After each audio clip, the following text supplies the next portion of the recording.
How to fix Affirm not working on Amazon. Ensure that Affirm is available as a payment option for the items you're trying to purchase. Not all products or sellers on Amazon may accept Affirm. Make sure your Affirm account is active and in good standing. Log into your Affirm account to confirm there are no issues. Ensure that your payment details in Affirm are up to date and accurate.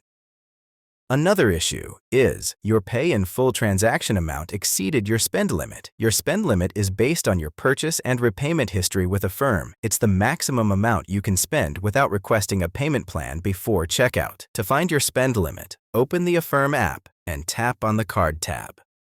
Verify that Affirm is selected as a payment method during checkout. If it's not showing up, it may not be available for the specific purchase. Sometimes, technical issues can be temporary. Wait a bit and try the transaction again. Affirm is not eligible for certain purchases, such as Whole Foods Market or Amazon Fresh Orders, digital purchases like movies or Kindle books, gift cards, and carts under $50.